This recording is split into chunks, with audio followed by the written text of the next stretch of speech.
ఓం శాంతి 6/4/2026 సాకార ఈశ్వరీయ మధుర మహావాక్యాలు. మధురమైన పిల్లలారా, తండ్రి వద్ద ఏ సామానైతే ఉందో దాని అంతమంతా పూర్తిగా మీకు లభించింది. జ్ఞానం గురించి మీరు దానిని ధారణ చేసి చేయించండి. ప్రశ్న: త్రికాలదర్శులైన తండ్రికి డ్రామా ఆది మధ్య అంత్యములు తెలిసి ఉండినా రేపటి విషయాన్ని ఈరోజు తెలిపించరు ఎందుకు? జవాబు: తండ్రి చెప్తున్నారు, పిల్లలు, నేను ముందే తెలిపితే డ్రామాలో సంతోషమే ఉండదు. ముందే తెలిపించుట నియమం కాదు. అంతా తెలిసి కూడా నేను డ్రామా వశంలో ఉన్నాను. ముందే వినిపించలేను కనుక ఏమవుతుందో అనే చింతను వదిలేయండి. పాట: మరణించిన మీ ఒడిలోనే. ఓం శాంతి. వీరు పారలౌకిక ఆత్మలకు తండ్రి ఆత్మలతోనే మాట్లాడతారు. వారికి పిల్లలు పిల్లలు అని పిలిచే అలవాటు అయిపోతుంది. శరీరము స్త్రీదైనా ఆత్మలన్నీ పురుషులే. ఆత్మలందరూ వారసులే, అనగా వారసత్వం తీసుకునేందుకు హక్కుదారులు. తండ్రి వచ్చి పిల్లలు అందరికీ ఆస్తి తీసుకునేందుకు హక్కు ఉంది అని చెప్తున్నారు. అనంతమైన తండ్రిని చాలా స్మృతి చేయాలి. ఇందులోనే శ్రమ ఉంది. బాబా మనల్ని చదివించేందుకు పరంధామం నుండి వచ్చారు. సాధు సత్పురుషులైతే తమ తమ గృహాల నుండి వస్తారు, లేక ఏదైనా గ్రామం నుండి వస్తారు. బాబా అయితే మనల్ని చదివించేందుకు పరంధామం నుండి వచ్చారు. ఈ విషయం ఎవ్వరికీ తెలియదు. వారు అనంతమైన తండ్రి, వారే పతిత పావనులు, వారే గాడ్ ఫాదర్. వారిని జ్ఞానసాగరులు అని కూడా అంటారు. వారికి జ్ఞాన అథారిటీ ఉంది కదా. ఏ జ్ఞానం ఉంది? ఈశ్వరీయ జ్ఞానం. తండ్రి మానవ సృష్టికి బీజ రూపులు, సత్ చిత్ ఆనంద స్వరూపులు. వీరి మహిమ చాలా గొప్పది. వీరి వద్ద ఈ సామాను ఉంది.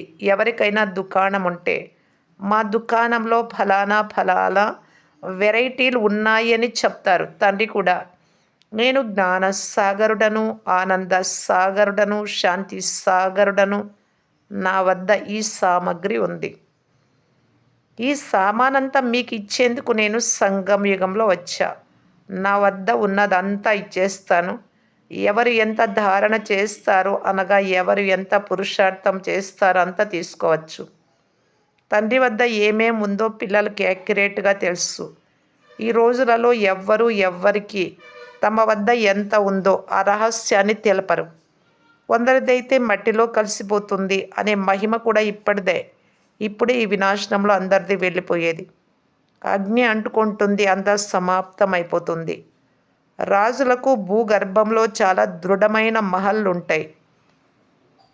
భలే భూకంపాలు వచ్చినా మంటలు జోరుగా మండుతున్న గుహల ద్వారా బయటకు వచ్చేస్తారు. ఇప్పుడు కాలంలో కూడా బంకర్లు అంటున్నారు. ఇక్కడ ఉన్న ఏ వస్తువు అక్కడ పనికి రాదు అని పిల్లలైనా మీకు తెలుసు. గనులన్నీ మళ్ళీ క్రొత్తవిగా ఉంటాయి, నిండిపోతాయి.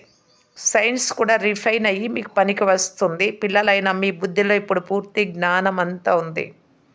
మనకు సృష్టి ఆది మధ్య అంత్యాలు తెలుసు అని పిల్లలకు తెలుసు. అంతిమంలో చిన్న తుంట మొక్క, అనగా కాస్త మిగిలి ఉంది. అది కూడా తెలియజేస్తున్నారు. బాబా ముందే ఎలా తెలుపుతారు? నేను కూడా డ్రామా వశంలో ఉన్నాను అని బాబా చెప్తున్నారు. ఇంతవరకు ఎంత జ్ఞానం లభించిందో అంతే డ్రామాలో నిశ్చయింపబడి ఉంది. గడిచిపోయిన క్షణాన్ని డ్రామా అని భావించాలి.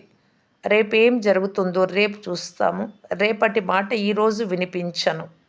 ఈ డ్రామా రహస్యం గురించి మనుషులకు అర్థం కాదు. కల్పం యొక్క ఆయువునే ఎంతో ఎక్కువగా చేసేశారు.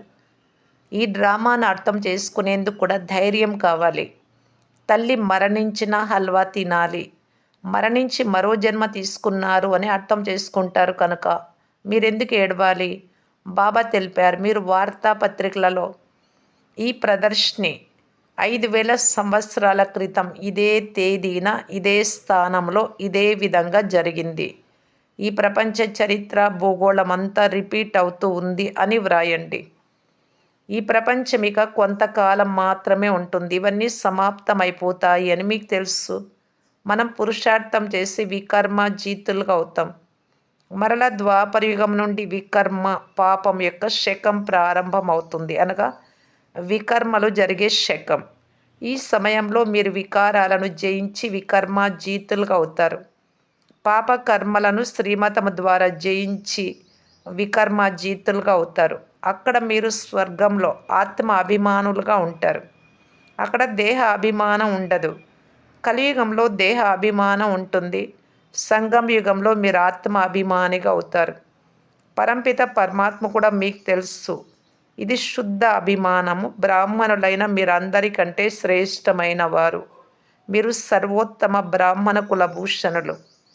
ఈ జ్ఞానం కేవలం మీకు మాత్రమే లభిస్తుంది. ఇతరులెవ్వరికీ లభించదు. ఈ మీ కులం సర్వోత్తమమైనది.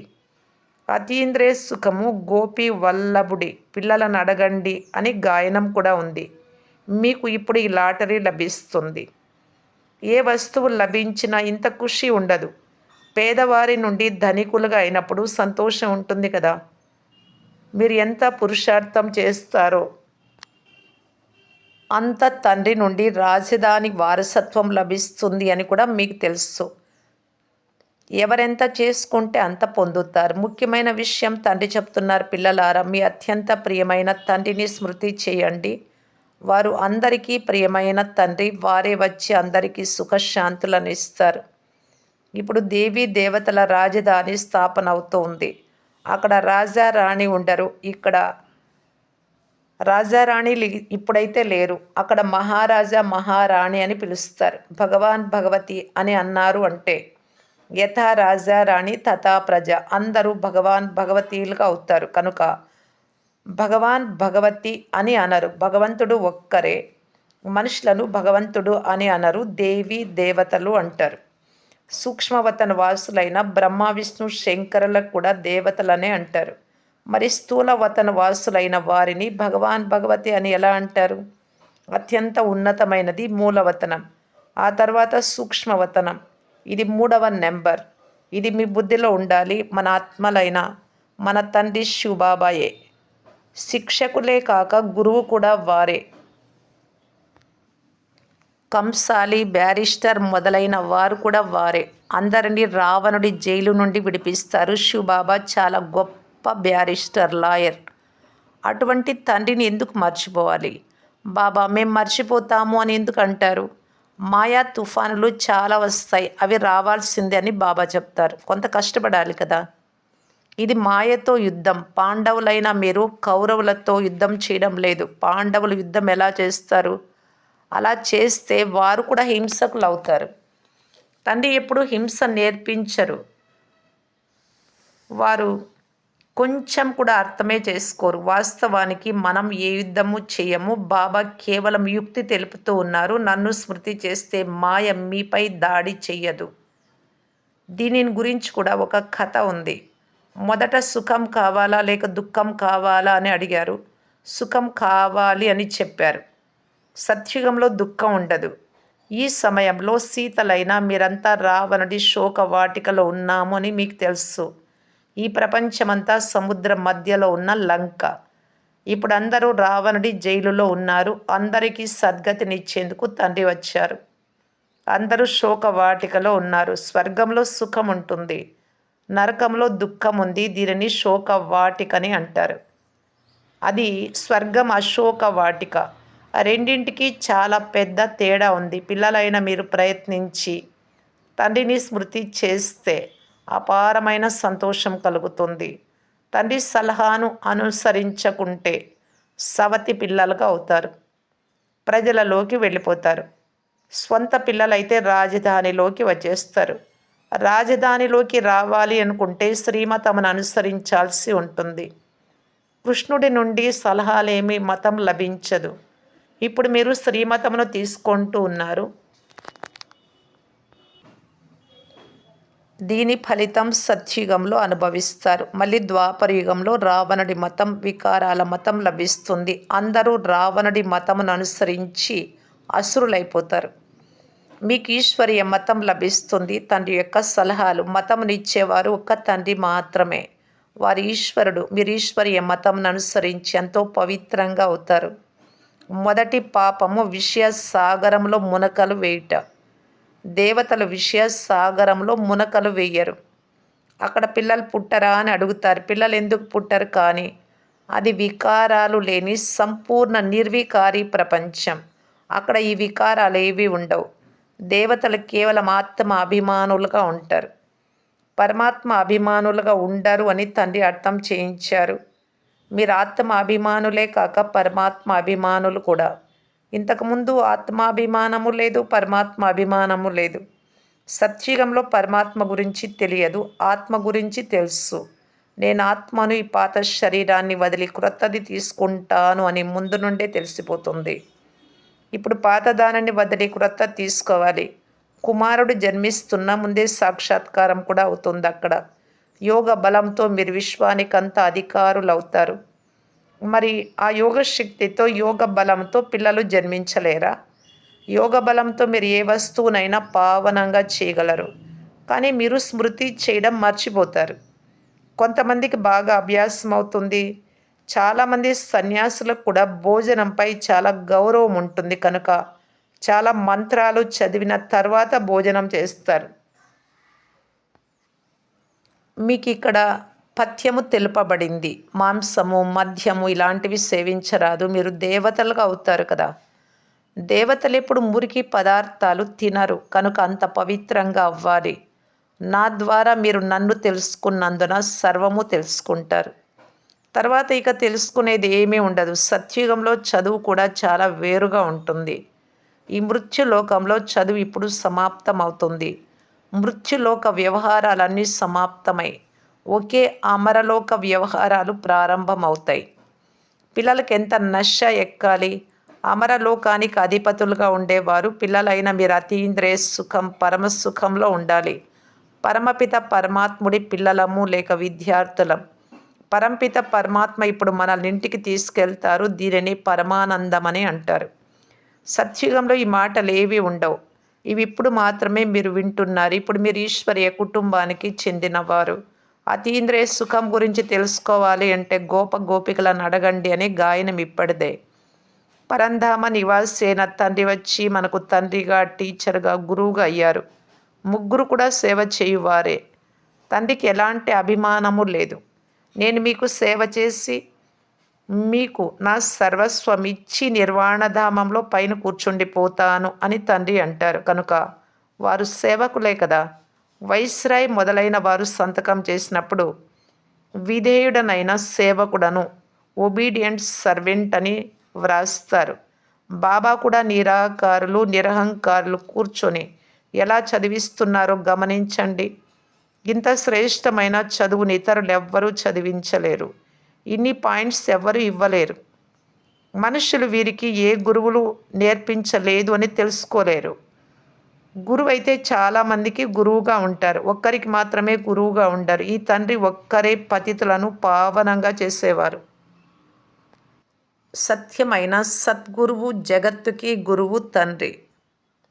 ఆది సనాతన దేవి దేవతా ధర్మాన్ని స్థాపిస్తూ ఉన్నారు. బాబా చెప్తున్నారు, నేను కల్పం యొక్క సంగం యుగంలో వస్తాను. బాబా మేము కల్పక్రితం కూడా కలిశాము అని చెప్తారు కదా. తండ్రి స్వయంగా వచ్చి పతితులను పావనంగా చేస్తారు. 21 జన్మలకు పిల్లలైన మిమ్మల్ని పావనంగా చేస్తారు. కనుక ఇవన్నీ ధారణ చేసిన తర్వాత బాబా ఏం తెలిపించారో చెప్పాలి. తండ్రి నుండి మనము భవిష్య 21 జన్మల వారసత్వం తీసుకుంటాం. ఇది గుర్తు ఉంటే సంతోషంగా ఉంటారు. ఇది పరమానందం. Master knowledgeful, blissful. ఈ వరదానాలన్నీ ఇప్పుడు మీకు తండ్రి నుండి లభిస్తూ ఉన్నాయి. సత్యుగంలో అమాయకంగా ఉండేవారు. అంటే బాబా తెలియదు. ఈ లక్ష్మీనారాయణలకు జ్ఞానం ఏమాత్రం లేదు. వీరికి జ్ఞానం ఉంటే అది పరంపరగా కొనసాగుతూ వచ్చేది కదా. మీ వంటి పరమానందం దేవతలకు కూడా ఉండదు. అచ్చా. మధురాతి మధురమైన అపురూపమైన పిల్లలకు బాప్దాదా యొక్క ప్రియ స్మృతులు మరియు గుడ్ మార్నింగ్. ఆత్మిక పిల్లలకు ఆత్మిక తండ్రి నమస్తే. ధారణ కొరకు ముఖ్య సారం. ఫస్ట్ పాయింట్, దేవతలుగా అయ్యేందుకు ఆహార పానీయాలు చాలా శుద్ధంగా ఉండాలి. చాలా పథ్యంతో నడుచుకోవాలి. యోగ బలంతో భోజనానికి దృష్టినిచ్చి శుద్ధంగా చేసుకొని తర్వాత స్వీకరించాలి. సెకండ్ పాయింట్, మనం పరంపిత పరమాత్ముడి పిల్లలము, విద్యార్థులము. ఇప్పుడు వారు మనల్ని ఇంటికి తీసుకెళ్తారు. ఈ నశలో ఉంటూ పరమ సుఖాన్ని, పరమానందాన్ని అనుభవం చేయాలి. వరదానము, సేవ యొక్క లగన్ ద్వారా లౌకికాన్ని అలౌకిక ప్రవృత్తిగా పరివర్తన చేసుకొని నిరంతర సేవాధారీ భవ. సేవాదారుల కర్తవ్యం నిరంతరము సేవలో ఉండటం. మనస సేవ కానీ, వాచా సేవ కానీ, కర్మణ సేవ కానీ జరుగుతూ ఉండాలి. సేవాదారులు ఎప్పుడూ సేవను తమ నుండి వేరుగా భావించరు. ఎవరి బుద్ధిలో సదా సేవ యొక్క లగన్ ఉంటుందో వారి లౌకిక ప్రవృత్తి మారిపోయి ఈశ్వరీయ ప్రవృత్తిగా అయిపోతుంది.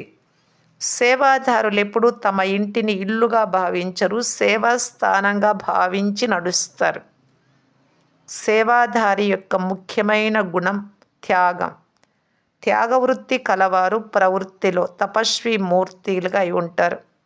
దీని ద్వారా సేవ స్వతహాగా జరుగుతుంది. స్లోగన్, మీ సంస్కారాలను దివ్యంగా చేసుకోవాలి అంటే మనస్సు బుద్ధిని తండ్రి ముందు సమర్పణం చేయండి. అవ్యక్త సూచన, మహాన్గా అయ్యేందుకు మధురత మరియు నమ్రత గుణాలను ధారణ చేయటానికి బాప్దాదా తెలియజేస్తున్నారు. ఈ ఆత్మకైనా 2 గడియలు మధురమైన దృష్టినివ్వండి. మధురమైన మాటలు మాట్లాడినట్లయితే ఆత్మను సదా కొరకు నిండుగా చేసేస్తారు. ఈ 2 గడియల మధురమైన దృష్టి మాటలు ఆత్మ యొక్క సృష్టిని మార్చేస్తాయి. 2 మధురమైన మాటలు సదా కొరకు పరివర్తన చెందడానికి వారికి నిమిత్తంగా అయిపోతాయి. ఓం శాంతి.